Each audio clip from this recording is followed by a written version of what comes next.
I'm good. I always have such a great time talking with you also. Thank you for spending a little bit of time with me today.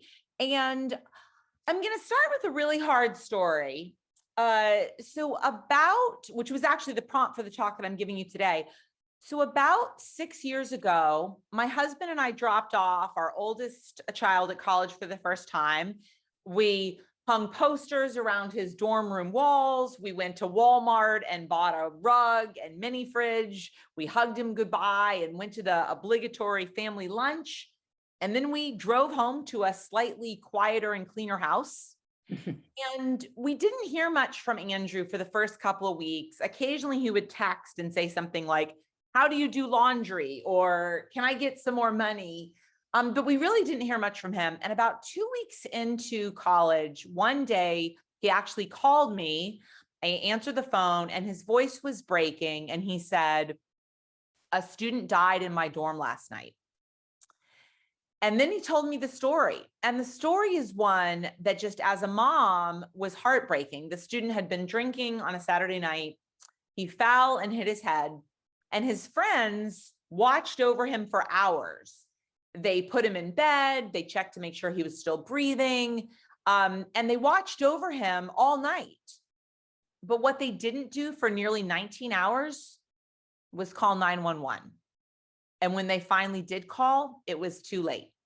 The hospital kept him alive on life support overnight so his family could fly in from out of state and be with him when they disconnected from life support. But he died 2 weeks into college. He was 19 years old. And when my son told me that story, I was just overcome with a sense of grief and sadness, because I could imagine how that story could have gone differently. If just one of those kids had picked up the phone and called 911, maybe that kid would be alive right now. And that story was actually the prompt for the talk that I'm going to share with you today about bystanders and bystander inaction. Now, when we think about bystanders, it's very easy to think of it as college students, drunk in a dorm room. But the reality is, many of us can think about times in our daily lives in which we've also witnessed something problematic and not spoken up.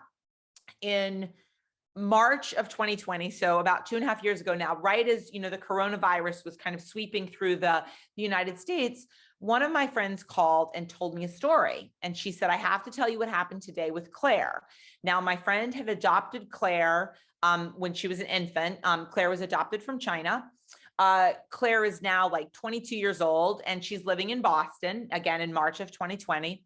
And one day she's on a crowded bus in Boston heading to work when a man stands up and points at her and he says, "You should go back to China. You and all of your other Chinese people are killing Americans and you should go back to China."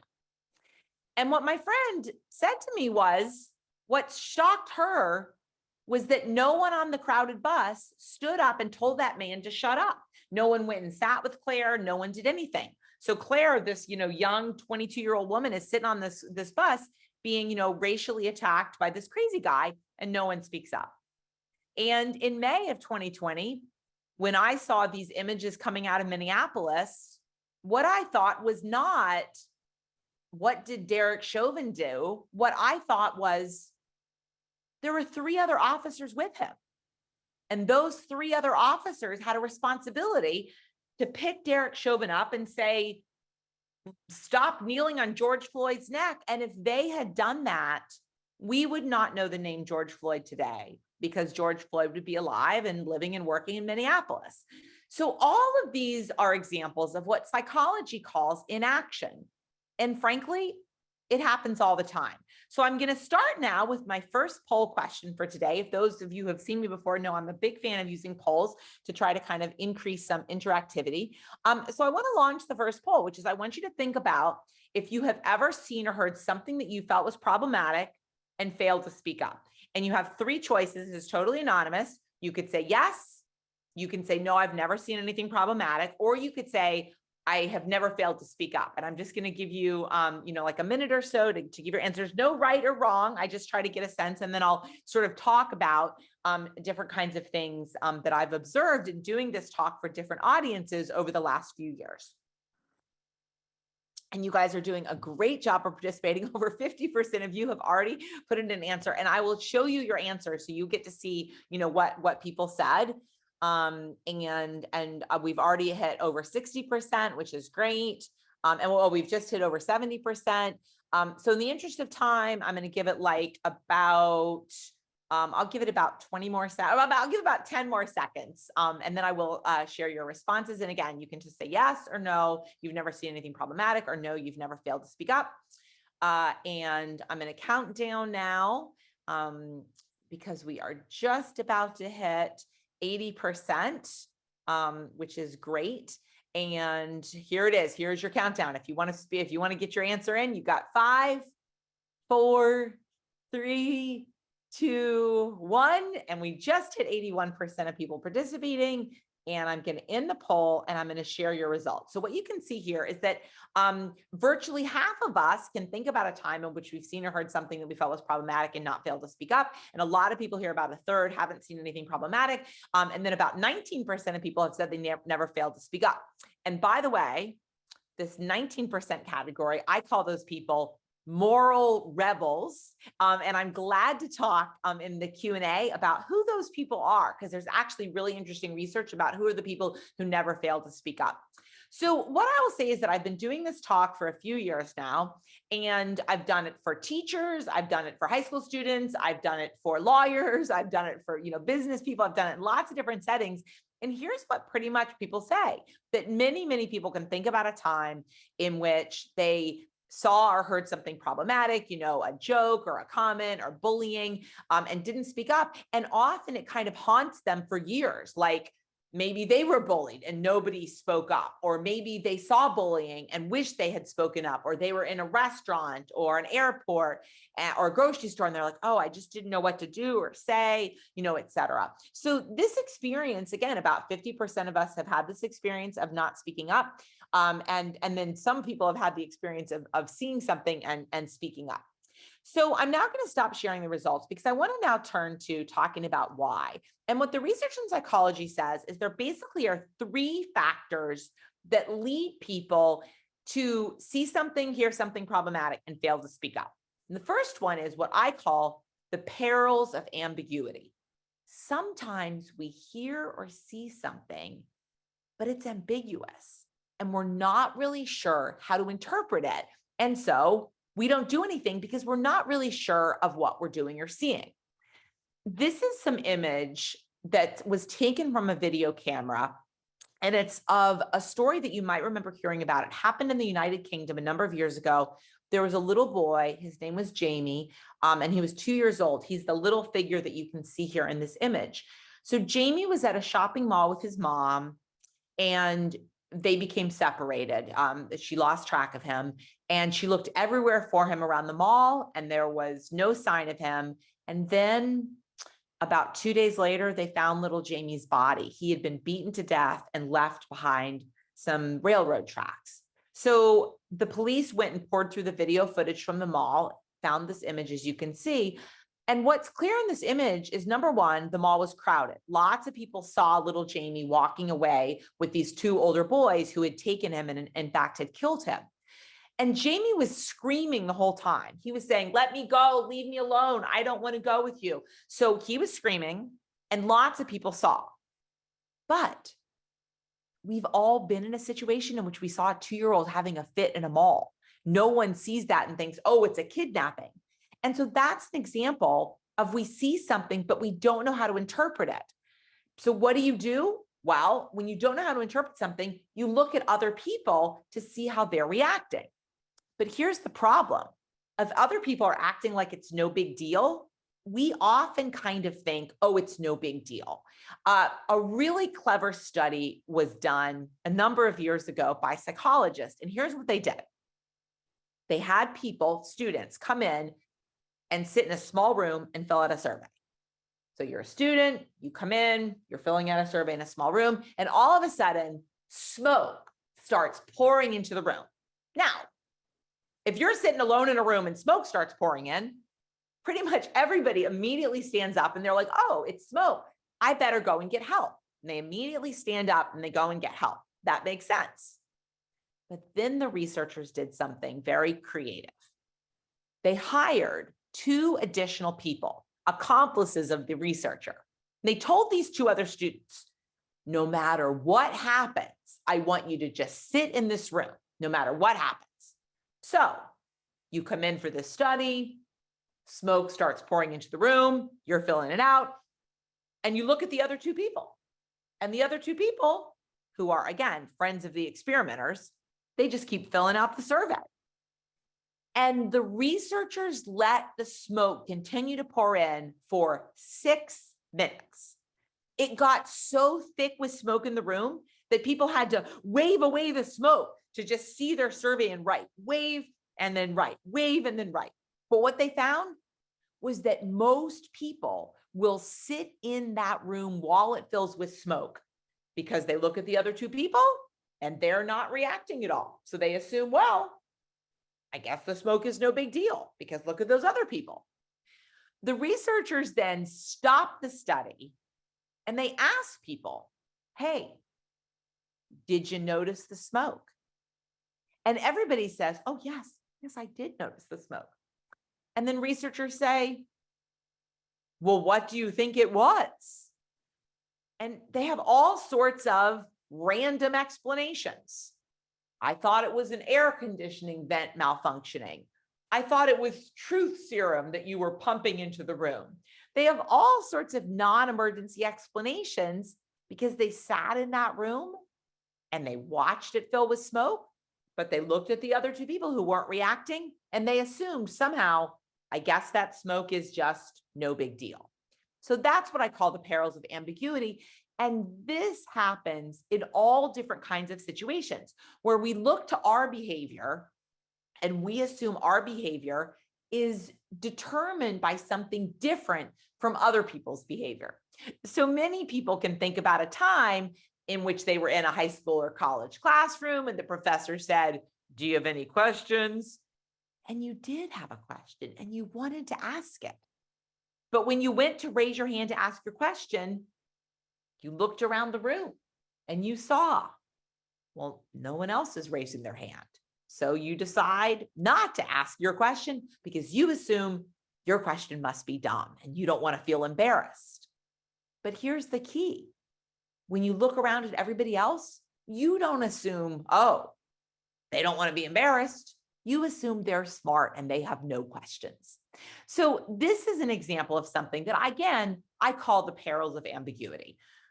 We see something, we hear something, we don't know how to react. We look to other people's behavior. And basically, if they're not acting, we don't act. Inaction breeds inaction. So that's one factor that often keeps us from stepping up in an emergency. We see something and we don't know, is that harmless flirting or is that kind of sexual harassment?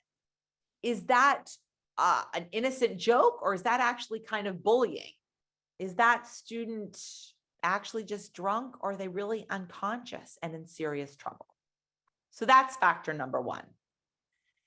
Then there's another factor, and this is what I call lack of responsibility. Sometimes we're in a situation and we see or hear something problematic and we know it's problematic, but we think, well, this isn't my responsibility because somebody else could step up. It doesn't have to be me. Maybe some of you remember a scene that happened, I think about 5 years ago now. I'm just going to ask you, you can raise your virtual hands. Who here remembers hearing about these images that I have in the bottom left hand of your screen? This was a man who was on a United Airlines flight and the flight was overbooked and they asked people to get off the plane and no one was willing to do so. And so they actually dragged this man off the plane. These are images. Raise your virtual or non-virtual hand if you remember hearing about this. And I'm seeing a bunch of different hands. People are raising their virtual hands. People. So look at all those people. We've got 8, 9, 10, 11, 12 people. Look at all these people raising their hands. Now, all right, you can put your hands down now. And here's the thing. I bet none of you were actually on that plane. You're not remembering it because you were on that plane. You're remembering it because what happened was security officers boarded the plane and they dragged this man off the plane. He like bumped his head against a seat rest. I think he'd lost a tooth. He had a concussion. It was horrible. And here's the thing. Most people on that plane recognized this is horrible. And so they took out their phones and they started videoing. And the second they got off the plane, they posted those videos. And that's why so many of you remember what I'm talking about, even though you weren't on the plane. You remember it because people on the plane were like, that is horrible. But here's what's fascinating to me as a social psychologist. No one on the plane stood up and said, stop dragging that man off the plane. What are you doing? Why? Because each individual person on the plane was like, well, I'm just a passenger. I'm not the pilot. I'm not the police. I'm not a flight attendant. I'm just a passenger. It's not my responsibility. And this happens in all different kinds of settings. We're in some kind of crowded scene. We see something, but it's not our responsibility.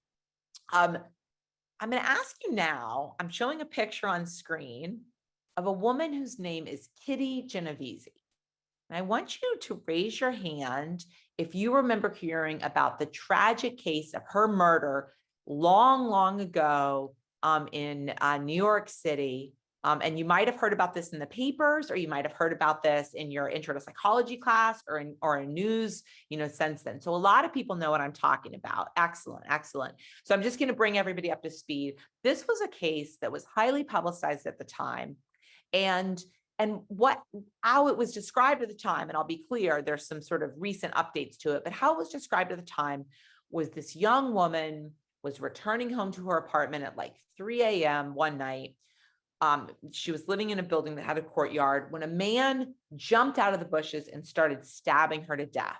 So she screamed, and people in the apartment buildings around turned on their lights, but no one came out of their apartment. No one came down to help her. So the man initially hid, and then he jumped out of the bushes and proceeded to stab her to death. Now, it was described by the New York Times and other papers at the time, heartless and cruel New Yorkers failed to step up in the face of an emergency. And that story actually prompted a lot of the research on so-called the bystander effect that you might have heard about, including that study I just talked about with the smoke. The reality is, although that story now appears to have been kind of misreported, and I can talk about that more in the Q&A, but the key thing about that story is it really prompted a lot of research on people's feeling of lack of responsibility to step up and help when they are in a group setting. That basically, if you're alone, it's your responsibility to help. But in a group setting, each individual person might say, oh, it doesn't have to be me, it can be somebody else. The researchers did a very clever study following up on that, in which they actually brought in people and told college students that they were going to be participating in a discussion about adjustment to college life. But what they varied in this study was what people did when the researchers created an emergency. So what the researchers did that was very clever in this study was they set it up so that at some point during the discussion, a student appeared to be having a seizure. Now, to protect people's privacy in this study, everybody was in an individual room, so you couldn't see anybody, you could just hear them. But what they did was they had one student fake having a seizure. He started slurring his words, he started not responding, and what they wanted to test was who would actually go and get help for this person who appeared to be having a seizure. And here's what they found. If you were the only person who was hearing him, 85% of people, so most people, immediately stood up and went to get help. Now, I will say as an aside, it always really bothers me that 15% of people who thought they were the only one who could hear him having a seizure just sat there in the room and didn't go and get help. So that's kind of like awful. But the good news is that most people, 85% of people who thought they were the only one who could hear the person having a seizure, immediately went and got help. But here's what they found. When students heard someone having a seizure, but believed that 5 other students also could go and get help and that they also knew this person needed help, most people just sat back and waited for someone else to get help. So this is an example of people's tendency in a group setting to slack off and not really provide help. There's a term that researchers use for this phenomenon, and here's what it is: social loafing. It's people's tendency to kind of slack off effort when they're in a group setting. Maybe you can think about a time when you've been in a group project or a group who had to do something and you kind of reduced effort because you're like, well, other people will kind of pick up the slack. It's frankly why restaurants impose a mandatory tipping fee of 18% or so when there are parties of 5 or 6 or more. Why? Because in parties of 5 or 6 or more, each individual person is like, well, I don't really have to tip so much. Other people can kind of pick up my slack.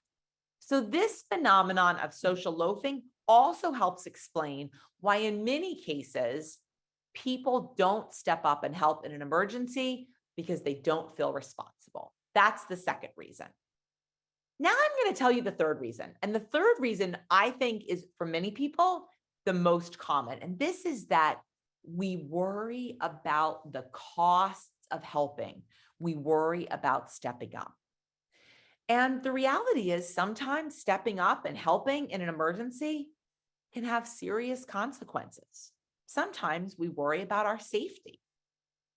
This is a picture of 3 men who were on a train in Portland, Oregon, a number of years ago.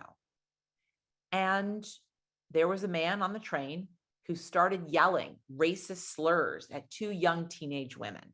One of these teenagers was Black, and the other one was Muslim and wearing a hijab. So this man started yelling racist slurs at these 2 teenage girls, and these 3 men on the train, they did the right thing. They stood up and they told that man, stop yelling at those girls, leave them alone, stop it. So they did the right thing. They stepped up and acted. But that man had a knife and he pulled it out and he stabbed all 3 of them. And 2 of these men died. And so that's a case in which sometimes people recognize something is wrong, but they worry, if I speak up, am I going to be attacked in some way? So they failed to speak up. So that's one factor. But in many cases, we don't worry about our physical safety. We worry about our professional or the social cost of helping. After Harvey Weinstein was found to have committed acts of sexual assault for years, it became very clear that many people in Hollywood knew exactly what he was doing. There was an interview with the New York Times of longtime Harvey Weinstein collaborator, Quentin Tarantino. And the reporters asked him, hey, did you know what was going on? Did you know what Harvey Weinstein was doing? And here's what he said: I knew enough to do more than I did. Now, of course, what Harvey Weinstein did was horrible. And Quentin Tarantino knew it, but he did nothing. And he was not alone. Many, many people in Hollywood knew something was problematic in terms of Harvey Weinstein's behavior, but people didn't step up. Why? Because Harvey Weinstein was making and breaking careers. He was making people really, really wealthy. He was winning people Oscars. So people shut up and they looked the other way. And this happens in all different kinds of settings. There's a wonderful movie, actually won the Academy Award for Best Picture a few years ago, called Spotlight. And this is a story of Boston Globe reporters who first learned what was happening in terms of sexual abuse of little kids by members of the Catholic clergy in Boston. Families were reporting what these priests were doing to their little boys and little girls, and the church just passed these priests on to different parishes instead of calling the authorities, because priests worried about bringing shame onto the Catholic Church. But their actions, of course, led lots of additional children to experience horrific abuse. And finally, many of us worry about the personal consequences of stepping up. We don't want to be the person who is rejected or ostracized for calling out a friend or colleague or neighbor for saying or doing something problematic. I started the talk today by describing the student who died in my son's dorm because none of his friends called 911. And this story happens all the time. Maybe some of you have heard about a tragedy that occurred at Penn State a few years ago, in which this young man, Tim Piazza, was at a fraternity event. He drank a huge amount of alcohol, and then he fell down a flight of stairs. After he fell down the stairs, his fraternity brothers carried him upstairs to a couch, and they lifted his shirt, and they saw his abdomen turning purple as it was filling with blood. He had ruptured his spleen in the fall. And again, his fraternity brothers watched over him for hours. But what they didn't do for nearly 19 hours was call 911. And when they finally did call, it was too late. Tim Piazza was a sophomore at Penn State, and he died. He died of injuries that maybe could have been treated to save his life if someone had promptly called 911. So in many cases, people don't speak out because of the costs of helping. They worry about their personal safety. They worry about the social or professional costs.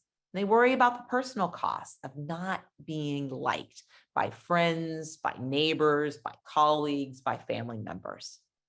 And what's fascinating is that research now in neuroscience tells us why. Why?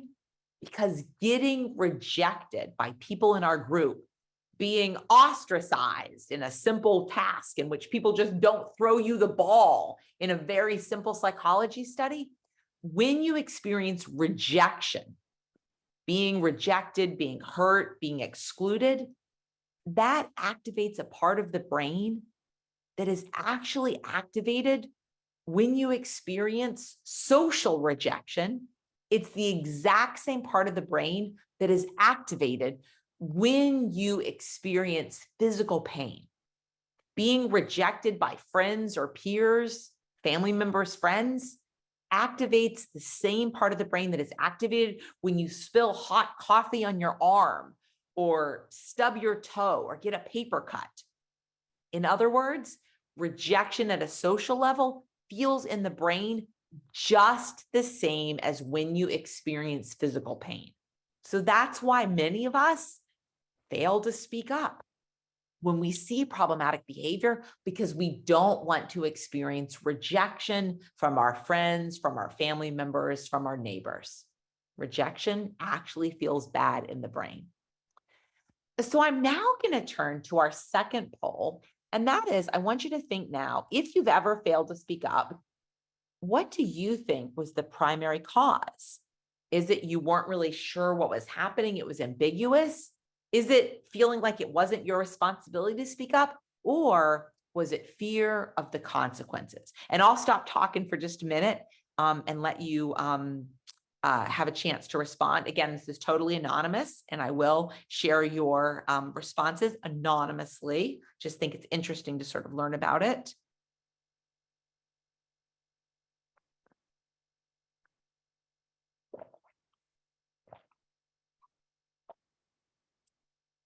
And again, all of these three are factors that contribute. So there's not like a right answer and a wrong answer. All of these factors contribute. And overall, 50% of you have voted already, and there are different votes for each one, which is great. And again, I'll give it about 10, 15 more seconds to have people give a response, and then I will share the responses.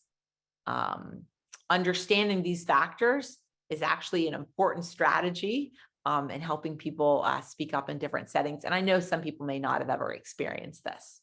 All right, we've just hit 60%, which is great. So if you want to get your answer in, this is the chance to do so. I am going to go to a more uplifting part of the talk now to give us some hope. And then, of course, I always like to leave lots of time for Q&A because the My Health Angels group always has such thoughtful comments and questions. And again, I'm a nerdy professor. That's my favorite part is the Q&A. So we've now hit 70% of people participating. I'm going to give it 5 seconds, then I'm going to stop the poll. So if you want to get your answer in, this is your last chance. I'm going to stop the poll in 5, 4, 3, 2, 1, and I'm going to stop the poll and I'm going to share your results. So isn't this interesting? So the least common answer was feeling like it wasn't your responsibility. That was 17%. And that's exactly what I get in polls all across the country. And then about 40% of people said ambiguity about what's happening. And then 44% said fear of the consequences. And again, in poll after poll, when I do this with different groups, fear of the consequences is the number one factor that drives most people's inhibition in terms of acting up. Okay, so now, sorry, I should have given you that, but anyway, now I'm going to turn to the uplifting part of the talk because I really do like to leave people with some hope and some action steps, as you know. And so now I've talked about what leads us not to act. I want to turn to the good news. And the good news is there are lots of different strategies that we can use in our own lives to try to overcome silence and inaction. And I'm going to tell you another story about a young girl. I'm sure many of you remember this story. This is a picture of Elizabeth Smart. As you can probably remember, Elizabeth was kidnapped from her home in Utah a number of years ago. She was 14 years old. And for many, many weeks, months, there was no sight of her, that there were posters put up all around, but there was no sight of her. And people really worried, was she in fact alive? One day, a husband and wife were shopping in a small town in Utah when the husband saw 3 figures walking alongside of the road. There was a man and he was with 2 women. Now the women were covered head to toe. They had robes on, they had covering all over their hair, most of their face. You could only see a small part of their face. But the man turned to his wife, and there was a woman and then a younger girl. And he said to his wife, "Doesn't that figure kind of look like Elizabeth Smart?" And the wife said, "I don't know, maybe." And the husband said, "You know what? I'm just going to pick up the phone and call, maybe it's her." So the husband picked up the phone, called the police and said, I don't know, it might be a sighting of Elizabeth Smart. Now, he didn't hear or see anything, again, the rest of that day. But later that night, he got a call from the police. And the police said, your call led to her rescue. And when I think about that story, what I think is if that man hadn't picked up the phone and made that call, she probably would not be alive today. That one call, that one person stepping up led to her rescue. And I am struck particularly today by a wonderful quote by Martin Luther King Jr. History will have to record that the greatest tragedy of this period of social transition was not the strident clamor of the bad people, but the appalling silence of the good people. And to me, what I love about doing this presentation is that I think people listening right now, we are all good people. We are not psychopaths. And the good news is that most people in the world are good people. But most people in the world are good people who sometimes, through very normal psychological processes, have been silent. And so the good news is that I'm now going to turn to give you strategies from empirical research in psychology that we can all use to step up and take action if we're ever in a situation in which we hear or see something problematic. So number one, we need to have training and we need to have practice using that training. This is an image of 3 young men. These were Americans who were on a train in France a few years ago when all of a sudden a man on the train stood up with an assault rifle and started firing at other people. These 3 young Americans rushed the man with the assault rifle. They grabbed him, they took away the gun, and every single person on that train car lived. So the police later asked these 3 men, how did you have the courage to charge someone with an assault rifle? And here's what the man in the middle, Alex, said. He goes, I'm just a guy who didn't want to die on a train in France. But it's actually a little more complicated. All three of these men had been in the military. They had been through some kind of basic training where they knew how to be brave when the moment called for it. And that training probably stepped into action and let them quickly react. What we know is that if you ever have had CPR training, which a lot of people have had, you have to go through new CPR training every couple of years. Why? Because if you ever need to use CPR, you need to be able to call up those skills and have practiced them so you feel confident stepping up in that moment and doing something. So training matters. Many people can think of a time in which they've maybe seen or heard something problematic and they didn't know how to say anything or step up. And then like 2 days later, maybe you're in the shower and you're like, oh, that's what I should have said. But that's like a little bit too late. So one of the keys is that providing training and practicing through that training, what could I do or say in this situation can make a big difference. A number of years ago, 1989, I was a senior in college and I was a student at Stanford.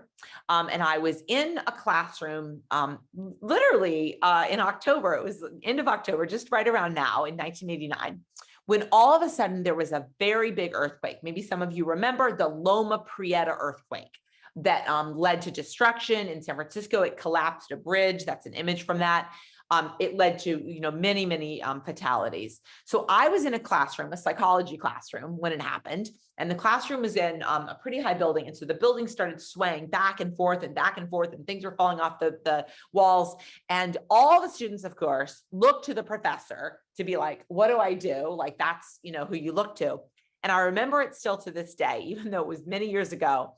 The professor grabbed the edge of the table and she looked out at all of us and she screamed, I'm from New York. Now, what she, of course, was screaming was, I have no idea what to do. And a student in the class stands up and he goes, I'm from California. Get under the table. And so we all did. We all immediately got on the table and everybody left. Everybody was fine. But that story has struck with me because here's the thing. The professor had no idea what to do, because when you are a professor, you are not trained in earthquake safety. But if you are a kid growing up in California, you are trained in earthquake safety. And some of you are nodding and some of you totally get what I mean. So here's the thing. That kid had practiced again and again and again. He knew what to do. Provide training and practice. That helps people step up quickly in an emergency. So that's number one. Number two, foster empathy. In many cases, fostering empathy, feeling connection with somebody else helps us be able to step up and act. When I heard that story about my son's, friend in his dorm dying, all I kept thinking was, oh my gosh, if it was my son, I wish somebody would have stepped up and called. When my friend told me about her daughter being racially attacked for being Asian on a bus in Boston, I just kept thinking, I wish if it was my daughter, somebody would have gone and sat with her and made her feel better. And the reality is, if we can foster empathy and put ourselves in somebody else's shoes, we are much more likely to step up and do an act of kindness in all sorts of different situations. There's a wonderful poem that perfectly describes this that's about the Holocaust. In Germany, first they came for the communists, and I didn't speak out because I wasn't a communist. Then they came for the Jews, and I didn't speak out because I wasn't a Jew. Then they came for the trade unionist, and I didn't speak out because I wasn't a trade unionist. Then they came for the Catholics. I didn't speak out because I was a Protestant. Then they came for me, and there was no one left to speak out for me. Fostering empathy, putting ourselves in somebody else's shoes, is really an essential part of having the courage to step up in all different kinds of situations. I'm going to show you now some images. These were images that were shot by Oprah for her magazine a few years ago, frankly, to try to foster a sense of empathy by white people for people who are not white. And what these images show is images in which you switch the different racial configurations. Imagine being a little girl in a toy store and none of the dolls look like you. Imagine if the people giving and getting a pedicure were flipped in terms of their ethnicity. And these images were specifically created to, frankly, try to help white people have a bit more empathy for people of color. And what we know is that putting ourselves in somebody else's shoes and feeling a sense of connection helps people step up in all different kinds of settings. Research has shown that simply something as simple as knowing that you and another person are both fans of a same sports team. In this case, I'd rather be at Wrigley as a t-shirt favored by the Chicago Cubs. Knowing that you and another person both root for the same sports team helps people step up in an emergency. If you're a Cubs fan and you see somebody wearing a t-shirt saying, I'd rather be at Wrigley, you are more likely to step up and help that person than if you're a Cubs fan and that person is wearing a t-shirt that says, I root for the Yankees. The person roots for the Yankees, you walk on by. If that person roots for the Cubs and so do you step up and help. So it doesn't have to be something like sharing the person's gender or race or religion or ethnicity. Knowing that you and that person both root for the Cubs, that's enough to feel empathy. So try to feel some connection. 3, look for ethical leaders. Look for ethical leaders who are doing the right thing. There's a wonderful book written about the Holocaust called Village of Secrets. And this is a book about a small town in France. And this town defied the Nazis. Every time the Nazis came through and said, give us your Jews, the people in this town hid their Jews. They hid them in attics and basements and cupboards. And they said, we don't have any Jewish people here. And they saved an estimated 1,500 Jewish men, women, and children. Why? Well, in this town, there was a minister. And every Sunday, that minister said at church, God loves Jewish people the same that he loves Christian people.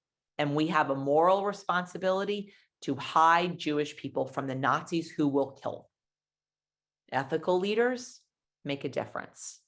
And ethical leaders take all forms. Here's a tweet by a young man named Kylan Hill. Kylan is a football player for the state of Mississippi. He goes to University of Mississippi. And shortly after George Floyd's murder, Kylan Hill tweeted, either change the flag or I won't be representing this state anymore. 100%, I meant that and I'm tired. So Kylan Hill is Black. At the time, 2020, the Mississippi state flag had a Confederate flag on the state flag. Kylan Hill tweeted this. He says, I'm not playing for a state, not going to play football for the University of Mississippi as long as the state has this stupid flag. And about 3 weeks after he sent this tweet, Tate Reeves, the governor of Mississippi, put together a commission to study changing the state flag. And that November, the state flag of Mississippi changed, and it now is a beautiful magnolia flower. So again, ethical leaders take all forms. They could be a young college athlete. This is one of my favorites. This is an interview that was done with Andy Murray, a tennis player who was interviewed by a reporter. And the reporter said, you're the first person ever to win 2 Olympic tennis gold medals. That's an extraordinary feat, isn't it? And Andy Murray said, I think Venus and Serena Williams have won about 4 each. Absolutely pointed out, you're ignoring the accomplishments of women who have done well. So again, ethical leaders speak out. They call out problematic behavior in all sorts of situations, and that makes a difference. 3, find a friend. It can be scary to speak up alone. I talked before about the fear of consequences, physical safety, social consequences, personal consequences, but here's the reality. Finding a friend can give us courage in all different kinds of situations. This is a picture of Elizabeth Holmes, who was the CEO for a company, Theranos, that was fraudulently saying that they could test things in blood samples that they could not. It turned out to be a giant sort of Ponzi scheme, and 2 whistleblowers brought her down. They went to the authorities. They said, this is a fraudulent company. She was in fact arrested, charged, but before she was arrested and charged, she told them, I will ruin your careers. I will bankrupt your families. They were terrified. They were young, 23, 24-year-olds in their first job. They reported the problematic behavior, but there were two of them working together. And that gave them the courage to speak up in the face of fraudulent business practices that were cheating lots of people out of money. You probably recognize this iconic photo of these four brave young men who integrated a lunch counter in Greensboro, North Carolina. These four young men sat at this lunch counter while the KKK protested outside, and they worried about their physical safety. But they did it together. They were friends and roommates, and they said, we're going to do it together. You probably don't recognize the image of these two young men, but these were two graduate students who were biking across the Stanford campus one night when they saw a young woman who was unconscious being sexually assaulted. And they stopped their bikes and they went over and they pulled Brock Turner, a swimmer who was sexually assaulting an unconscious young woman named Chanel Miller. They pulled him off her, they held him, and they called the police. And that's why he was arrested. And that's why we know what happened to her that day. So in all of these cases, people spoke up and they did the right thing, even when it was hard, but they did that with the help of finding a friend. And finally, what my hope is in that doing this talk will help us all sort of understand the very normal psychological factors that lead people to be silent in all different kinds of circumstances and give us the courage to speak up in various situations. Because what we know is that we can actually work together to change the culture in all sorts of different ways. My daughter, Caroline, was born on May 17th, 2004. And that is actually a historic date in our nation's history, and here's why. On May 17th, 2004, Massachusetts became the first state to legalize gay marriage. So again, that was the date at which Massachusetts voted to legalize gay marriage, and that was the first state to do so. 11 years later, Caroline and I were in the car in June of 2015 when the Supreme Court decision came down, legalizing gay marriage across the country. And I turned to Caroline and I said, wow, it's like unbelievable that the day you were born, there was just one state had just voted to legalize gay marriage. And now 11 years later, it's the whole country. And Caroline turned to me and she said, 11 years, what took so long? And I said, 11 years is not that long for a big sort of shift in our culture. But the reality is social change can happen very quickly. There's a tipping point.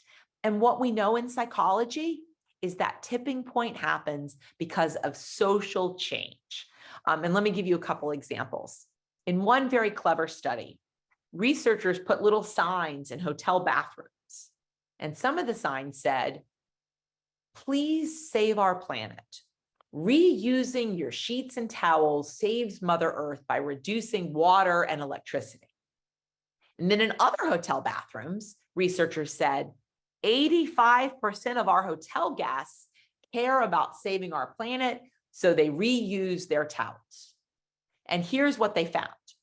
People do not really care about Mother Earth, but people really care about peer pressure. That when you learned 85% of hotel guests care about Mother Earth, people were much more likely to reuse their towels. Not when you just had to care about Mother Earth, but when you know that other people care about Mother Earth. Another study, this was done by political scientists at Yale. They sent different flyers to different voting households in Michigan. And some of the flyers said, here's the location of your polling and hours. And some of the flyers said, being an American means you vote. And some of the flyers said, being in a democracy means you vote. And some of the flyers said, most of your neighbors vote. And what they found, people don't care about being American. People don't care about being in a democracy. People care about most of my neighbors vote. I got to do so. Peer pressure was the most effective technique at predicting who actually voted. So you know what? Peer pressure can turn out for good. And finally, what I hope is that by doing this talk and talking about the psychology of inaction, that I can really help to start shifting that culture along with all of you. And Basically, we can all make a difference in how we live our lives by speaking up.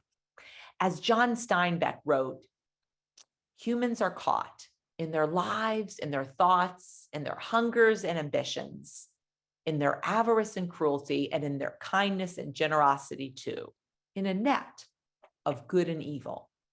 A man, after he has brushed off the dust and chips of his life, will have left only the hard, clean questions. Was it good or was it evil? Have I done well or ill?